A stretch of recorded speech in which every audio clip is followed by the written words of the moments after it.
안녕하세요. 스타킹의 날씨를 알려드리는 종목 기상캐스터 수지입니다. 월요일장에서 눈에 띄었던 업종의 날씨 살펴보겠습니다. 오늘은 정치 테마 업종과 2차 전지 업종 모두 구름 많은 하늘을 보여줬는데요. 먼저 정치 테마주부터 살펴보겠습니다. 국회의원 선거가 내년 4월로 다가오면서 정치 테마주가 들썩이고 있습니다. 특정 인물이 출마할 수 있을 것이란 기대감 속에서 폭등세를 보여주고 있는데요. 특히 내년 총선 출마 가능성이 높게 점쳐지고 있는 한동훈 법무부 장관의 관련주들이 6일 만에 120%에 가까운 폭등세를 보여주고 있습니다. 단기 차익을 노리고 있는 투자자들의 뜨거운 관심을 받고 있기는 하지만 정치 테마주는 실제 회사와의 사업과는 연관성을 찾아보기 어렵고 또 학연이나 인맥 등 불분명한 연결고리로 얽혀있기 때문에 투자에는 주의가 필요해 보여서 구름은 많아 보입니다. 이어서 2차 전지 업종도 햇빛은 내리쬐는데요. 내용 살펴보도록 하겠습니다. 에코프로 그룹주 중에 최초로 유가 증권 시장에 상장한 에코프로 머티리얼즈입니다. 상장 이틀 만에 오늘은 상한가를 터치하면서 시총이 5조 원을 돌파하기도 했는데요. 하반기 IPO 대어로 떠올랐지만 고평가 논란에 시달리면서 또 청약 시장에서는 저조한 성적표를 거두기도 했습니다. 하지만 오늘은 이렇게 뜨거운 관심을 받으면서 에코프로 그룹주 역시 일제히 오름세를 보여주기도 했는데요. 다만 펀더멘탈에 집중해야 한다는 평가는 계속되고 있는 만큼 구름은 끼어 있었던 하루였습니다. 이렇게 오늘 시장에서 뜨거웠던 주요 업종의 날씨까지 살펴봤습니다. 월요일 팀 나란히 4위와 6위에 저번 주에 가져오셨던 종목들이 랭크가 되어 있는데요. 먼저 리뷰부터 들어보도록 하겠습니다. 네, 월요일 저희와 함께해 주신 두 분 소개해드리겠습니다. 네. 기업공시연구소 변영희 대표, 이스탁의 유창희 대표 두 분 모셨습니다. 어서 오세요. 어서 오세요. 안녕하십니까. 반갑습니다. 네. 먼저 유창희 대표님의 네. 종목부터 좀 살펴봐야 될 것 같아요. 그렇죠. 이스트소프트 오늘도 역시 상승을 했고 요즘 굉장히 흐름이 괜찮은 것 같은데 네. 오늘 또 메가 이슈까지 터졌고 네. 마이크로소프트랑 또 연관성이 많은 회사로 저희가 다 알고 있거든요. 예, 업무 협약도 하는 것 같고 이런 분위기에서 아무래도 이번 주 분위기가 괜찮다라고 생각이 되는데 어떻게 보세요? 네, 뭐 시청하시는 분들은 뭐 얻어 걸렸다 생각하실 수 있겠습니다만 제가 지난주에 그 말을 정확하게 했습니다. 어떤 말씀드렸냐면 좋아요. 네. 종목 얘기 드리고 네. 이건 저만의 소설이지만 네. 마이크로소프트를 봐야 된다. 맞다. 본인의 네. 소설이라고 그러면서 얘기했어요. 맞아요. 마이크로소프트가 시가총액 1위가 될 수 있고 맞아요. 그러면 AI가 이슈가 될 수 있다 말씀드렸는데 네네. 이게 또 운이 맞게 또 샘 알트만이 그러니까요. 오늘 뭐 마이크로소프트로 이제 오픈 AI에서 나오고 이제 마이크로소프트로 가서 새로운 AI 팀을 만들겠다고 하면서 그 마이크로소프트가 그 뉴스가 나오면서 2% 플러스 전환됐습니다. 네. 그렇죠. 그리고 이스트 소프트도 일단 시간외에서 상한가 10% 오르고 있는데 물론 내일 뚜껑을 열어봐야지 아는데 일단 분위기는 제가 생각했었던 것처럼 물론 샘 알트만 생각한 건 아니지만 네. 좀 이번 주에 좀 이슈가 있을 거라 생각을 했던 것이 나오고 있는 게 아닌가 생각이 있습니다. 그렇군요. 그렇다면은 AI 관련해서 이스트소프트는 좀 계속해서 상승 여력이 있어 보이죠 이번 주 그렇죠. 내내. 특히 이제 이스트 소프트는 마이크로소프트하고 연관성이 좀 높은 기업이기 때문에 네네. 조금 더 내일 기대해 볼 수 있지 않을까 생각하고 있습니다. 이스트소프트가 원래 그 알집, 알약 이런 걸로 유명했다가 그렇죠. 본인 개인 컴퓨터들 많이 깔려 있죠. 사업을 완전 AI로 다 전환시킨 것 같아요. 네. 네, 기본적인 이렇게 뭐랄까요, 좀 돈이 계속 흘러 들어오는 구조는 내버려 두고, 그러니까 이게 어느 정도 확보해 두고 네. 새로운 장르를 개척해가는 그런 단계에서 AI가 과연 어떻게 자리를 잡을지 좀 지켜봐야 되는 종목이다. 뭐 이렇게까지 좀 말씀드릴 수 황윤 있습니다. 씨 얼굴도 AI로 만들어져 있잖아요. 이스트소프트랑 제가 또 계약을 네, 해서 계약을 해서. 제 AI가 만들어서 제가 다 보여드렸잖아요. 봤어요. 너무 신기하더라고요. 이재용 씨에게 다 보여드리고 저는 네. 그냥 대본만 쳤는데 그게 이제 AI 그런 휴먼 인간, 휴먼이 휴먼 인간이네요. 인간이죠. 예, 휴먼이 인간이네요. 그러네요. 인간인 거죠. 이제 네. AI 휴먼, AI 휴먼으로 이렇게 좀 작동이 되는 것을 저도 이제 보고 있거든요. 좀 놀랐어요. 입이나 뭐 행동이나 뭐 부자연스럽거나 이런 것도 없어서 과연 어떻게 흘러갈지 이런 건 또 제가 나중에 또 구체적인 계획도 한번 좀 말씀드리고 살살 말해주세요. 네, 좀 해보도록 하겠습니다. 제가 요 AI 계정으로 뭐 유튜브 채널까지 좀 만들 생각이거든요. 와, 그러면 네. 정말 기술 자체가 대단하다는 거 아니에요? 그러니까 글만 써도 영상이 만들어지는 그런 세상이 이제 코앞에 있는 것 같습니다. 연예인 최초 아니에요? 모르겠습니다. 그거는 좀 지켜봐야겠죠. 제가 처음 봐가지고. 뭐 제가 오늘 인터뷰 시장은 아니니까요. 다음 종목도 알아보도록 하겠습니다. 자, 변영희 대표님의 종목도 역시 순위권에 들어왔습니다. 더 순위가 높아요. 네. 아시아나 IDT 예. 자, 10.176%의 상승을 네. 보이고 있었는데 아무래도 합병 이슈가 좀 있다 보니까 네. 큰 상승을 이제 지난주에 보였었는데 어때요? 계속 좀 상승이 이어갈까요? 일단 뭐 제로 소멸 관점은 없고 지금 에어부산에 대한 이 매각 이슈도 있고 네. 그다음에 아시아나 항공의 화물 사업 부분을 좀 매각하는 이슈 두 가지 모멘텀 때문에 향후에 대한 합병 기대감 또는 대한항공의 최종 합병 승인 이후에 네. 한진 정보통신과의 또 합병 시너지 이런 부분들 때문에 기대감으로 좀 수반되고 있는 흐름인데 그러니까요. 지금 추세 보면 뭐 전혀 이탈되는 흐름 없습니다. 네. 하루에도 고점을 좀 높여는 가고 있는 상황이지만 지금 매물을 소화하고 있는 과정이다. 수급 이탈됐다라고 좀 판단되고 있지는 않습니다. 네. 다만 지금 이게 뭐 단기적으로 어떤 뭐 재료 소멸이냐 이런 부분보다는 너무 이제 이 테마 또는 재료에 너무 반응하지 말고 회사의 본질로만 본다고 하더라도 1,800억대 매출 그리고 뭐 100억 원 이상의 영업이익을 내고 있는데 네. 주가가 시총 1,000억 원대 초반이었다는 점 이런 부분들은 회사 어떤 모멘텀 이외에 어떤 다소 좀 저평가된 국면도 있었다. 이 부분도 참고하면 좋을 것 같습니다. 그렇군요. 계속 좀 주가가 네. 윗꼬리가 좀 계속 긴 모습을 보여주고 있거든요. 그러니까 장이 시작하고 거래가 많았다가 네. 그 다음에 계속 좀 빠지는 모습이에요. 그래서 이런 거는 어떻게 분석을 해야 되는 겁니까? 전체 이게 지금 전체 상장 주식 수가 1,100만 주인데 네. 전에도 말씀드렸지만 이 품절주예요. 실질적으로 한 260만 주만 유통이 됩니다. 그렇게 주식이 많지 그렇죠. 않군요. 적은 주식이기 때문에 굉장히 거래가 활발할 수밖에 활발하겠네요. 없고 수급 주체가 지속적으로 좀 손바뀜이 일어날 수 있는 구간이기 때문에 네. 지금 현재 상승은 회사 어떤 기업 본질 가치보다는 뭐 일종의 뭐 테마, 뭐 매각이나 합병에 대한 어떤 기대감들 이런 재료 속에서 어떤 수급으로만 움직여지는 주가이기 때문에 이런 부분들을 좀 차지하더라도 지금 추세적인 어떤 관점에서는 언제든지 테마성으로 인해서 다시금 올라갈 수 있는 여지는 좀 충분하지 않을까 판단하고 있습니다. 테마성이기 때문에 그렇다라고 네. 좀 설명을 해주신 것 같습니다. 알겠습니다. 지난 종목들에 대한 AS를 좀 해드렸고 과연 이번 주 어떤 흐름을 보일지 순위권에 있는 종목들이니까요. 계속해서 좀 관심 갖고 지켜보셨으면 좋겠습니다.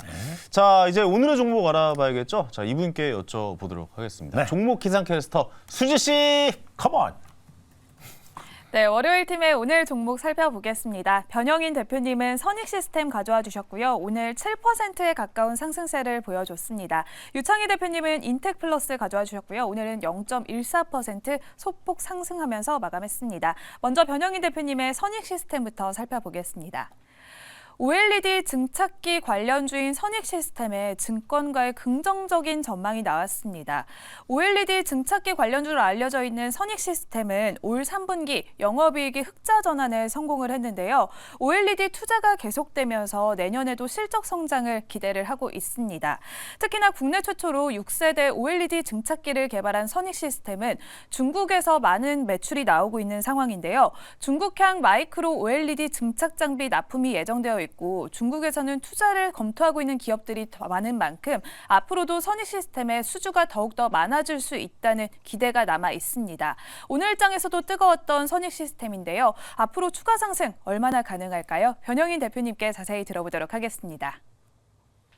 네, OLED 하면 떠오르는 네. 회사 중에 하나죠. 그리고 심지어 이재용 씨가 이 회사에 좀 관심이 많았어요. 네, 상당히 많았습니다, 저는. 예, 뭐 XR 애플에서 발표할 때도 그렇죠. 이 회사를 좀 집중적으로 보겠다. 뭐 저한테 이제 네. 오프 더 레코드로 방송이 아닌 곳에서 저한테 정확히 얘기했던 기억하고 있었군요. 제가 그때부터 예. 매 눈과 두께 귀로 잘 듣고 있었거든요. 기억이 나는데 그때 네. 이제 들어가서 딱 뜨거워하고 예, 나오셨던. 많이 비었어요. 예, 저쪽 끝에 2도 화상 정도? 예. 예. 이거 뭐야? 뜨거워. 발 한번 엄지발가락 한번 살짝 했다가 이거 뭐야 하고 나오셨던. 네, 네. 물집이 잡혀 있어서 그렇죠. 예, 떼고 있습니다. 아, 그거 이제 터트리셔야 됩니다. 터뜨려야 됩니다. 터트려서 오늘 잘 설명 들으셔야 네. 돼요. 그 종목인데 선익 시스템 지금 이 시점에서 또 변영인 대표님이 들고 오셨습니다. 설명 한번 들어보죠. 네, 우선 뭐 지난 4월 45,450원 고가 대비해서 낙폭이 10월 20일 저가가 17,730원. 거의 뭐 반토막 이상 주가 좀 반토막 났었네요. 맞아요. 3분기에 대한 실적 전망치, 뭐 상반기에 부진했던 OLED 관련 이슈들. 그런데 이 회사를 XR 관련주로만 좀 인식을 했다라고 한다면은 지금부터는 이 회사의 기술력, 이 회사의 향후에 대한 어떤 성장 모멘텀을 좀 주시해야 될 때가 아닌가라고 판단해봤습니다. 먼저 3분기 실적은 시장의 어떤 예상치보다 매출액은 소폭 증가했는데 적자를 좀 지속하면서 아쉬운 실적 기조를 좀 보였지만 상반기에 전체 수주액이 846억 중에서 매출로 인식된 부분이 184억. 아직 납품되지 않은 이 향후 매출 부분이 4분기 내년 1분기 내지 상반기에 반영이 된다면 이때부터 회사의 어떤 이 재무 추이 또는 실적은 크게 좀 개선될 수 있는 여지가 있다고 판단해 봅니다. 이제 시작이라고 봐야겠군요. 예. 네. 소형 OLED 전체 증착기 시장의 80%를 차지하고 있는 회사입니다. 네. 그런데 지금 2016년도부터 지금 뭐 일본 캐논의 자회사 토키가 대형 OLED 증착기 시장을 거의 선점하고 있는데 네. 이 대형 증착기 시장도 2016년부터 진출하기 시작하면서 기술력을 좀 높여가고 있는 추세고요. 두 번째는 국내 최초의 6세대 OLED 증착기를 좀 개발했는데 네. 이게 무슨 얘기냐면 기존의 해상도가 500 ppi에서 600 ppi. 네. 그런데 이 증착기를 구현하면 2000 ppi 이상 초고 해상도에 구현이 된다. 이게 와, 화질이 좋아졌다. 우리가 지금 XR 기기가 조금 더 활성화되지 못한 이유는 해상도의 문제예요. 맞아요. 해상도. 그래서 마이크로 이 OLED 이 부분에 대한 어떤 마이크로 디스플레이에 대한 어떤 이 기술 고도화가 굉장히 좀 중요한 숙제였는데 이게 반도체 기판에만 구현되다 보니까 무게가 무겁고 우리가 좀 이 구현하기에는 굉장히 불편이 많죠. 네네. 이게 이제 유리 기판에서 적용이 됩니다. 오. 그러면 이 광학 공정도가 굉장히 단순해지고 이 기술력으로 인해서 무게가 굉장히 가벼워지면 우리가 일상생활 내지는 쉽게 적용할 수 있는 XR 시대가 반드시 온다는 더 관점에서 빨라지겠네요, 진짜. 결국 SR 안경처럼 이렇게 네네. 써야 되는 거잖아요. 그러니까 무게가 줄어들고 그 말씀은 더 얇아지고 그렇습니다. 진짜 그냥 가볍게 안경처럼 쓸 수도 있다라고 좀 말씀해 주시는 거네요. 뭐 이게 최종적으로는 우리가 렌즈를 삽입하는 것처럼 렌즈 이렇게. 한쪽에서 모든 뭐 디스플레이 형상이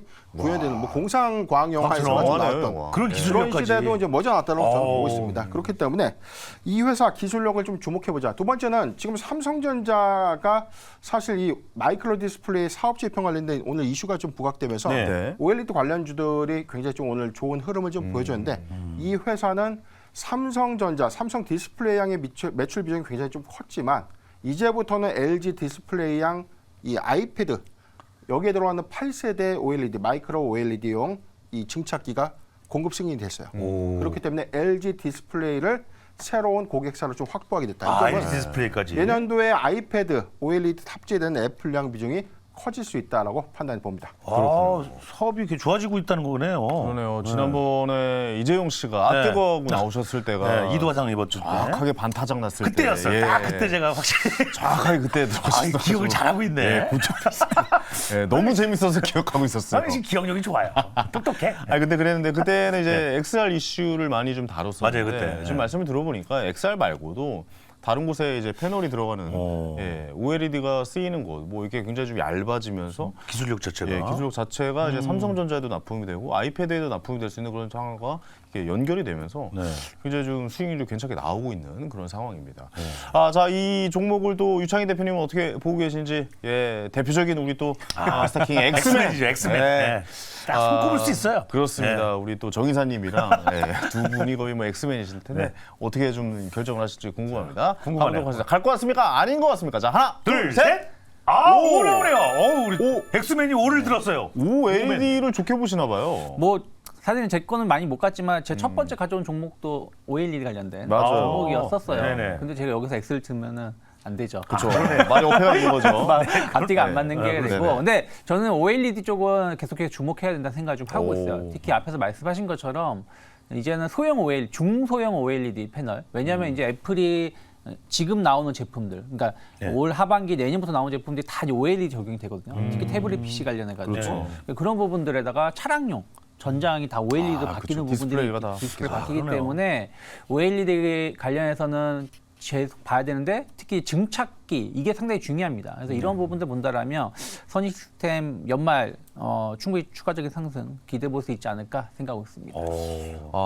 어디까지 보세요? 이 목표가 손절가도 좀 궁금하긴 합니다. 그러니까 어쨌든 뭐 괜찮은 평가를 내려줬고 변희 대표님 목표가 손절가 이제 말씀해 주시면 될 것 같아요. 네, 주가가 좀 저점 하단에 좀 있었고 지금 현재도 241선 하단에 위치해 있기 때문에 기술적으로는 이 돌파 시도가 있다고 하면 그리고 재료가 좀 더 지속될 수 있다는 관점을 좀 본다면 저는 목표가 32,000원 구간 그리고 손절가는 21,000원을 제시해드리겠습니다. 알겠습니다. 목표가 32,000원, 손절가 21,000원 말씀해 주셨습니다. 아니 근데 목표가를 너무 좋은 것에 비해서 좀 낮게 잡으시는 거 아닌가? 좀 작게 잡은 건데? 4만 5천 원까지 한번 잡으셔도 되지 않을까라는 생각도 드는데요. 저는 겁나세요? 아니 그런 건 아니고요. 뭐 얘기해 보세요, 그러게.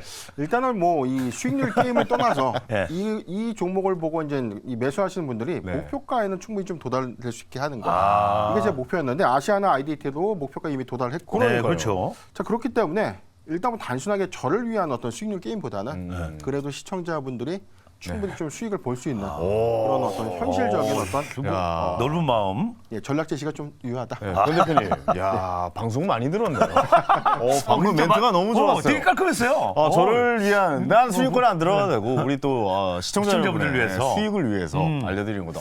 멘트 오, 좋았어요. 좋은데요. 예, 저희가 바라던 그런 방송용 멘트 아주 잘 들었고요. 자, 이제 선택의 시간을 가져보도록 하겠습니다. 네. 준비되셨죠? 네. 네, 가보도록 하겠습니다. 자, 하나, 둘, 셋, 패스! 내가 매수합니다. 왜 패스했냐면 네. 저도 이거 참 왜? 선 시스템을 쭉 지켜보던 종목이었는데 이재용 씨가 선택하실 것 같았어요. 그렇죠. 그 한이 느껴져서 양보했습니다, 이번에. 제가 아주 반토막까지 같은 사람이라 네네. 느낌이 이제 네. 한번 뒤어본 놈이 또 한다고. 그렇죠, 이게 그렇죠. 이제 오르는 거밖에 없다. 네, 라는 생각으로. 맞습니다. 예. 야, 고등어 이재용 선생님, 반토막 이재용 선생님, 아주, 예. 그 모습을 한번 지켜봤던 종목이 있기 때문에 네. 한번 좀 이번에는 큰 상승 거둬내셨으면 좋겠다. 뭐 이렇게까지 좀 말씀드리겠습니다. 노려보겠습니다. 알겠습니다. 자, 저 종목은 선 시스템 이재용 씨 포트에 올리고 다음 종목 알아보도록 하겠습니다. 네. 다음 종목 알아볼까요? 자, 종목 기상캐스터 수지 씨, 컴온. 네, 이번에는 유창희 대표님의 인텍플러스입니다. 반도체 후공정 장비주인 인텍플러스인데요. 국내에서는 삼성전기를 주 고객사로 두고 있고 또 중화권에도 집중을 하고 있습니다. 특히 국내 유일의 TSMC 파트너사로 잘 알려져 있는데요. HBM부터 삼성도 출사표를 내던진 온 디바이스 AI까지 또 다른 기대주가 나타나고 있습니다. 반도체 전공정 난도가 급격히 높아지면서 후공정도 주목을 받고 있는데요. 인텍플러스는 또 올해에는 신공장 증설에 따른 양산도 본격화되면서 생산 능력은 기존보다 2배 이상 증가할 것으로 보고 있습니다. 그렇다면 인텍플러스의 주가도 2배 이상 올라갈 수 있을까요? 유창희 대표님께 들어보도록 하겠습니다. 네, 다음 네. 종목 보도록 하겠습니다. 인텍플러스입니다. 근데 왜 자꾸 커먼이라고 하시는 거예요? 이제? 빨리 듣고 싶으니까. 빨리 듣고 싶어서. 빨리 어서 알려주십시오. 얘기죠. 알겠습니다. 인텍플러스 저는 좀 자주 들었던 종목은 아닙니다. 그래서 좀 궁금하긴 해서 네. 종목에 대한 설명 좀 먼저 들어보도록 하겠습니다. 네, 이 회사가 이제 기판 패키지 관련된 검사를 뭐 주로 하는 회사라고 보시면 될 것 같아요. 그러니까 요즘에 예전에 이제 반도체 하면은 전공정을 계속 주목을 받았습니다. 왜냐하면 무어의 법칙이라고 그래가지고 매년 2배 이상 기술이 개발이 되면서 네. 성능을 높였거든요. 근데 이게 워낙에 이제 그 갈 때까지 높은 기술력이 올라오다 보니까 더 이상 발전하기 힘들다라는 것이죠. 그러다 보니까 요즘에는 이제 제품들을 계속 결합시키는 부분들이 좀 있어요. 그래서 예를 들어서 CPU만 예전에는 개발하고 램을 따로 개발했다면 CPU하고 램을 합치는 부분들. 그리고 HBM이라 가지고 그래픽 카드에다가 램을 계속 쌓아서 붙이는 거 아니겠습니까? 네, 그렇죠. 그래서 이제 그러게 이제 어드밴스 패키지라고 하는데 이런 부분들에 대해 관련해서 계속해서 시장은 커질 수밖에 없다 생각을 좀 하고 있습니다. 그래서 인텍 플러스 같은 경우는 HBM 관련해서 3D 검사 장비 수요는 계속 늘어날 거라 생각하고 있고 거기에 대해서 수혜를 입을 수 있는데 첫 번째 그 어드밴스 패키지 관련해 가지고 이 회사가 인텔에 거의 독점적으로 그 장비를 공급하고 있습니다. 그러니까 요즘에 이제 인텔 뭐 옛날 인텔 아니냐 얘기하시지만 네. 요즘에 이제 AI로 바뀌면서 이제 뭐 엔비디아라든지 AMD 쪽의 물건을 바로바로 못 받다 보니까 예를 들어서 엔비디아에다 주문 걸면 1년 반 걸린다고요. 그죠. 물건을 받는데. 네. 그러다 보니까 새로 업체하고 협업하려고 하는데 그게 인텔로 계속해서 협업하고 있거든요. 제가 네이버도 인텔하고 제품 만들었다고 하고 있고 그렇죠. 그래서 그런 부분들이 계속해서 수요가 안정적으로 좀 성장세가 나올 수 있다 생각하고 있고 또 앞에서 말씀하신 것처럼 패키지 기판 관련해 가지고 TSMC 우리나라에서 유일하게 납품하는 회사예요. 그러니까 TSMC 같은 경우는 뭐 전 세계의 제품을 OEM, ODM식으로 공급을 하는데 거기에 제품을 공급하고 있다는 자체는 앞으로 성장 모멘텀 혹은 매출 안정성을 깨할 수 있다는 것이죠. 그러네요. 여기뿐이 아니라 뭐 국내 기업에도 제품을 공급하고 있는데 또 하나 우리가 주목해야 되는 것은 지금 이제 내년 상반기까지 제가 보기에는 앞으로 좀 AI 관련돼서 혹은 반도체를 본다라면 온 디바이스 AI 관련된 걸 봐야 된다.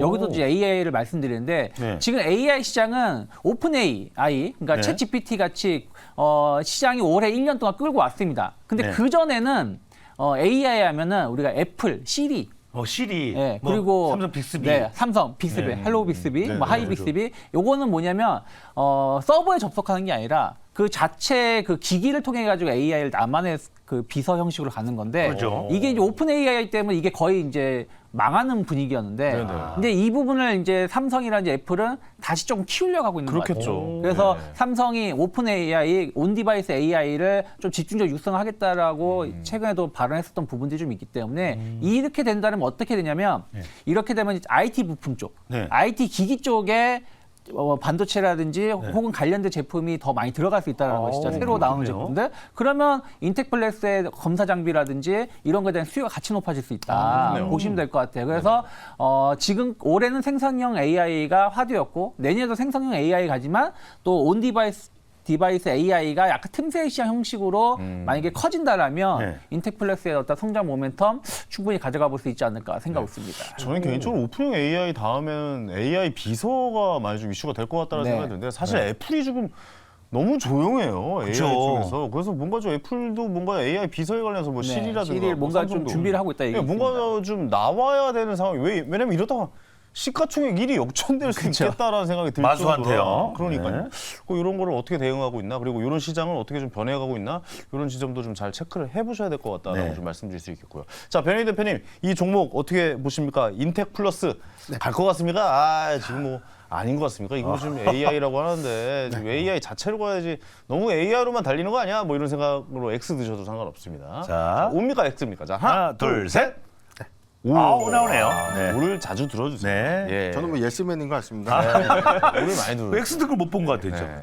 우선 뭐 지금 반도체 이 소부장주 특히나 뭐 HBM 관련된 장비주의 수급이 굉장히 좀 많이 반영이 되면서 주가가 네. 좀 급등을 했는데 어제 이번 주부터 조금 나왔던 흐름들 지난주 후반부터 나왔던 흐름들이 지금 뭐 패키징 그다음에 팹리스 비메모리 반도체 관련 소부장주들의 수급이 좀 개선되고 있는 흐름이고요. 인텍플러스 역시 지금 플립칩인데 이게 이제 메모리 반도체에 들어가는 부분 한국보다는 이제 중화권 대만이라든가 중국에 이제 공급될 수 있는 이슈 이 부분 때문에 실적은 뭐 전년 동기 대비해서 거의 뭐 반토막 이상은 좀 낮지만 이 관점 말고 확장성 관점에서 우리가 좀 주시해 본다면 인텍플러스도 지금 조정을 좀 많이 받았기 때문에 이번 주 뭐 긍정적인 이슈도 있습니다. 뭐 엔비디아 실적 발표 있고요. 그다음에 이 AI ETF 두 건의 상장 이슈가 좀 있기 때문에 관련된 소부장주 흐름 하에서 수급이 반영되지 않을까 판단해봤습니다. 알겠습니다. 자, 역시 오를 들어주셨고 두 분 다 오늘 오 들으셨네요. 네. 좋은 종목이라고 말씀해 주신 것 같습니다. 마지막으로 목표가 손절가 말씀해 주시면 됩니다. 네, 일단은 분위기가 타고 지금 매물 부담감이 약간 4만 원 매물 부담감이 있는데 네. 이 자리가 돌파가 되면은 전 4만 5천 원까지는 충분히 쉽게 갈 수 있지 않을까 생각하고 있습니다. 요즘에 좀 상승 랠리가 좀 나오고 증시가 상승 랠리이기 때문에 그렇죠. 약간 빈지털이 형식으로 어디서 이슈가 나오면 주가는 많이 오르기도 하거든요. 그래서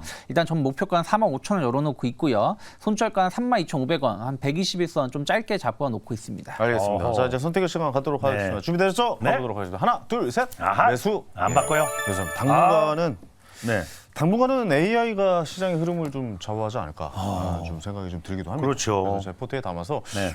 또 유창희 대표님께서 AI로 또 이번 주 달리는 것 같아서 지난주에 이어서 좀 AI 흐름 한번 좀 같이 지켜보셔야 될 것 같다. 이렇게 좀 말씀드릴 수 있을 것 같습니다. 자, 오늘도 좋은 정보 가져와신 두 분께 다시 한번 감사의 말씀드리겠고 이재용 씨도 고생 많으셨습니다. 고생하셨습니다. 감사합니다. 자, 저는 잠시 후에 황스타그램에서 찾아뵙겠습니다.